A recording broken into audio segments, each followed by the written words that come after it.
Sejahtera, terima kasih karena bersama dengan saya sekali lagi di Nazilin Unity Channel. Saudara-saudara sekalian, kali ini isu tentang Akmal Saleh. Sebenarnya Akmal Saleh ini mengikuti siapa? Banyak orang tanya saya, kata mereka, Akmal Saleh ini di bawah pengaruh siapa? Karena seakan-akan Akmal Saleh kadang-kadang mewakili Perikatan Nasional. Kadang-kadang seperti suaranya itu lebih kepada Perikatan Nasional. Sehingga ada netizen kata kalau Akmal Saleh suka sangat dengan Perikatan Nasional, pindah dan umum saja kata mereka. Ada yang kata berikan tajuk Akmal Saleh pindah Perikatan Nasional. Ramai yang mendesak Akmal Saleh tinggalkan UMNO kerana kata mereka perbuatan Akmal Saleh menyebabkan UMNO makin dijauhi oleh penyokong-penyokong ataupun para netizen rakyat yang berbilang kaum. UMNO harus tahu bahawa UMNO mempunyai sekutu, Barisan Nasional punya sekutu, yaitu MIC dan MCA. Tapi tindakan Akmal Saleh yang kadang-kadang menyebelahi ataupun kadang-kadang melampau, menyebabkan penyokong yang bukan Islam Melayu akan meninggalkan Barisan Nasional. Harus diingat, Akmal Saleh patut melihat semua politik ini secara menyeluruh, bukan hanya melihat kepada satu pihak. Kalau Akmal Saleh mahu UMNO kembali semula menerajui negara ini, dia perlu tahu, dia perlu sokongan dan dia perlu gabungan. Akmal Saleh mungkin lupa, UMNO sebelum ini memerintah negara kita dalam Barisan Nasional. Itu perlu Akmal Saleh tahu. Secara pribadi saya nampak UMNO tidak akan dapat lagi memerintah negara ini dengan dominan sendiri. Dia mesti mempunyai sekutu. Dan itulah Akmal Saleh boleh pindah di Perikatan Nasional kalau dia berminatlah. Seperti kebiasaan, sebelum kita teruskan ulasan ini, tinggalkan komen Anda dengan tanda pagar kami sayang Malaysia. Tapi sebelum itu izinkan saya berkongsi kepada Anda semua. Ini terapi imun Transofactor for Life, terapi imun yang meningkatkan daya imun badan kita sehingga 400%. Secara umum dan ringkasnya, apabila imun badan kita lemah, apabila imun badan kita jadi bodoh, apabila imun badan kita tidak lagi bertindak seperti sepatutnya, kita kena penyakit, kita mudah kena penyakit dan akar penyakit bertumbuh di dalam tubuh badan kita, lalu kita kena penyakit yang teruk seteruk-teruknya. Tapi apabila terapi imun ini mendidik, mengajar, merangsang dan menyeimbangkan imun badan dalam tubuh badan kita, kita akan sembuh daripada penyakit karena imun badan kita lah yang menghapuskan akar penyakit yang ada dalam tubuh badan kita apabila dia jadi bijaksana. Jadi dapatkan produk yang hebat ini, penemuan paling bersejarah dalam dunia kedokteran pada abad ini, dan produk ini lulus KKM serta halal. Dapatkannya melalui nombor telefon saya yang tertera, dan ingat ini mungkin jawapan kepada doa Anda selama ini untuk sembuh. Saudara, menurut pengarah komunikasi UMNO yang juga merangkap ahli Majlis Kerja Tertinggi, yaitu Datuk Lokman Adam, beliau kata secara jelas menyatakan bahawa Ketua Pemuda UMNO Datuk Dr. Akmal Saleh tidak berfungsi sebagai Ketua Pemuda UMNO. Akmal ini Ketua Pemuda H2O, bukan Ketua Pemuda UMNO, kata Lokman Adam. Jadi itu sebabnya ramai yang mahu supaya Akmal Saleh pindah sajalah ke Perikatan Nasional. Sebenarnya apabila kita teliti komen-komen di dalam ruangan komen, di dalam Facebook Akmal Saleh, banyak daripadanya, ramai daripadanya ialah penyokong Perikatan Nasional yang sengaja mengipas Akmal Saleh supaya lebih menentang kerajaan perpaduan ini.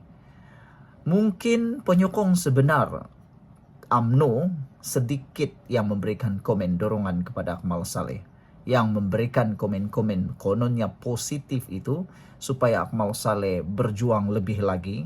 Mereka kata stand di belakang Akmal Saleh, mungkin kebanyakannya ialah para penyokong Perikatan Nasional dan bukan penyokong kerajaan perpaduan. Akmal Saleh harus belajar itu. Dia masih muda lagi. Jadi mungkin selok belok politik banyak yang dia masih belum tahu. Akmal sebaliknya, kata Datuk Lokman Adam, berfungsi sebagai Ketua Pemuda Datuk Seri Hisamuddin Tun Hussein. Hisamuddin ialah bekas naib Presiden UMNO dan kini ahli Parlimen Sembrong yang telah digantung. Beliau dikatakan merupakan tokoh yang mahukan kerjasama dengan Perikatan Nasional untuk membentuk kerajaan. Akmal ni saya tak anggap sebagai ketua pemuda UMNO, tapi ketua pemuda Hisamuddin Tun Hussein katanya. Kerana agenda dia ialah nak menjayakan agenda H2O. Dia nak pastikan H2O menjadi Perdana Menteri atau timbalan Perdana Menteri.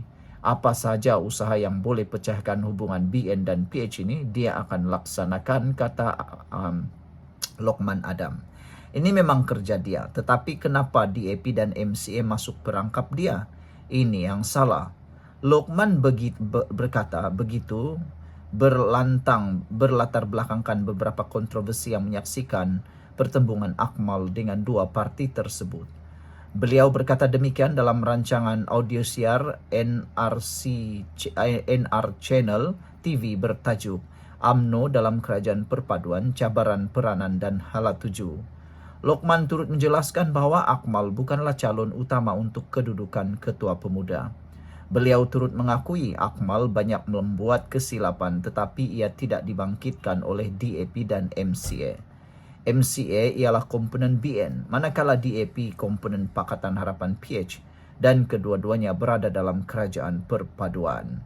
Sekian untuk kali ini, jangan lupa tinggalkan komen Anda. Salam sejahtera, terima kasih kerana bersama dengan saya di Nazilin Unity Channel.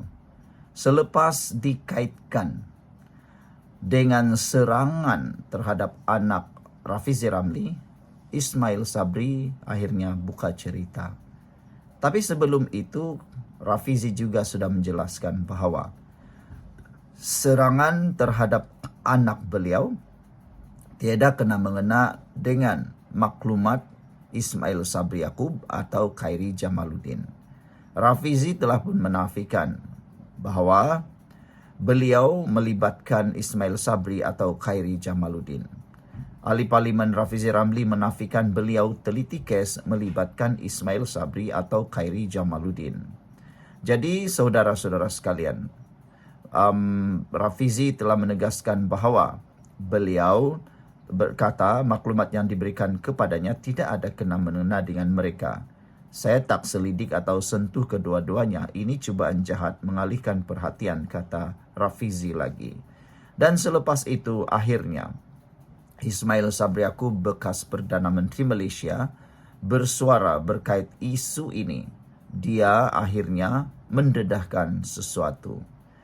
Ismail Sabri Yaakob menyatakan bahawa beliau sudah melapor polis berkait dengan kes serangan anak Rafizi. Saudara-saudara sekalian, inilah yang sedang berlaku di Malaysia apabila sentimen media sosial tuduh-menuduh, fitnah-menfitnah berlaku. Sebenarnya kita harus lebih bijaksanalah memilih mana maklumat yang tepat, mana maklumat yang dendam, mana maklumat yang mengapi-apikan. Kadang-kadang sekarang ini TikTok lebih berkuasa daripada polis dan mahkamah. TikTok lebih mempengaruhi ramai orang. Itu sebabnya Ismail Sabri tampil membuat laporan polis. Bekas Perdana Menteri Ismail Sabri Yaakob membuat laporan polis selepas dikaitkan dengan serangan terhadap anak anggota Parlimen Pandan, iaitu Rafizi Ramli. Ismail berkata, setiausaha akbarnya telah pun membuat laporan polis bagi pihaknya di Ibu Pejabat Polis Daerah Dang Wangi. Saudara-saudara sekalian, selepas serangan terhadap keluarga Rafizi, kita semua harus mengutuk perbuatan itu. Perbuatan yang tidak bermoral. Kalaupun kamu nak menyerang Rafizi, janganlah secara fizikal. Itu adalah melanggar undang-undang. Cuba berdebat dengan dia, lawan dengan fakta dan dasar, bukan lawan dengan fizikal. Tapi saya terfikir jugalah sebenarnya kan, adakah orang sebenarnya sabotaj kerajaan ataupun parti PKR? Sebab pada pandangan saya, walaupun dalam PKR mungkin ada sengketa dalaman kah, ataupun ada pendedahan-pendedahan yang mungkin panas kah, tapi tidak mungkinlah mereka akan menyerang anak rakan sendiri. Yang menjadi kegusaran saya ialah, mungkinkah ada orang yang sedang meneguk di air keruh, mengambil kesempatan atas pergeseran yang berlaku di dalam parti PKR. Selain itu, ada juga yang mungkin sedang menunggang, sedang mengambil kesempatan isu Farhas Salvador. Farhas yang kononnya diambil maklumat oleh Rafizi. Itu harus kita pertimbangkan. Tapi sebelum itu, izinkan dulu saya mengkongsikan kepada Anda semua, ini terapi imun Transfer Factor for Life, terapi imun yang meningkatkan daya imun badan kita sehingga 400%. Secara umum dan ringkasnya, apabila imun badan kita lemah, apabila imun badan kita jadi bodoh, kita sukar sembuh daripada semua jenis penyakit. Apabila imun badan kita bodoh, ia juga menyerang diri kita sendiri. Tetapi apabila imun badan kita dididik, diajar menjadi kuat dan bijaksana, ia mampu menjaga sistem imun badan kita. Faktor kekuatan imun tubuh badan kita ialah faktor untuk kita menjamin kesehatan kita yang berkekalan.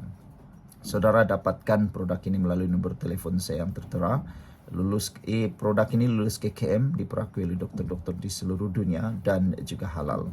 Dapatkannya sekarang melalui nomor telepon saya yang tertera. Saudara, semalam Rafizi Ismail Sabri Yaakob telah pun membuat laporan polis di Ibu Pejabat Daerah Polis Dangwangi terhadap sebuah laman Facebook yang menerbitkan 2 artikel palsu dan berunsur fitnah yang mengaitkannya dengan insiden tersebut serta 1 skandal melibatkan sebuah syarikat swasta.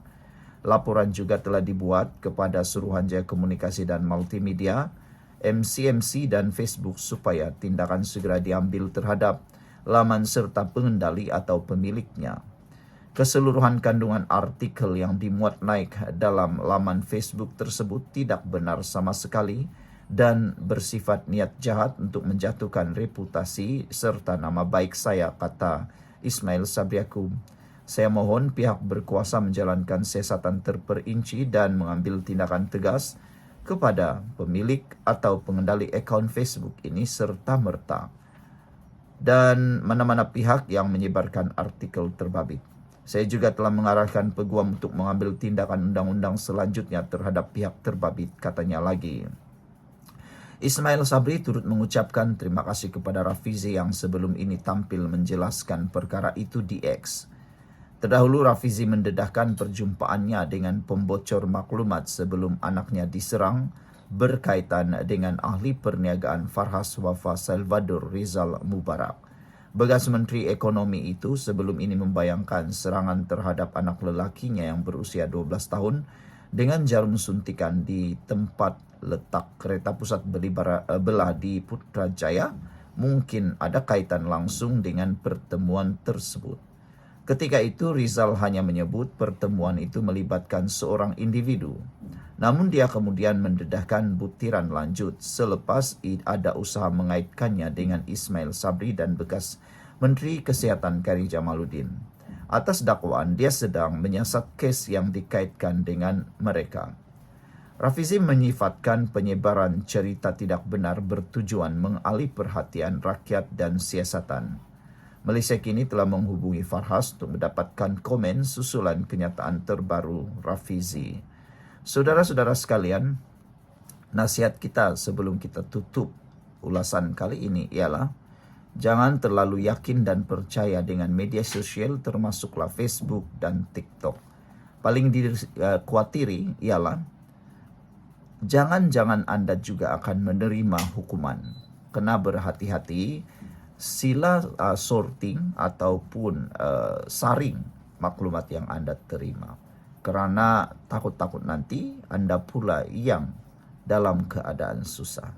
Kita bersyukur kerana Ismail Sabri Yaakob telah pun tampil memberikan cerita yang tepat dan Rafizi juga telah pun menjernihkan keadaan. Sekian dulu untuk kali ini. Jangan lupa tinggalkan komen Anda. Bye-bye.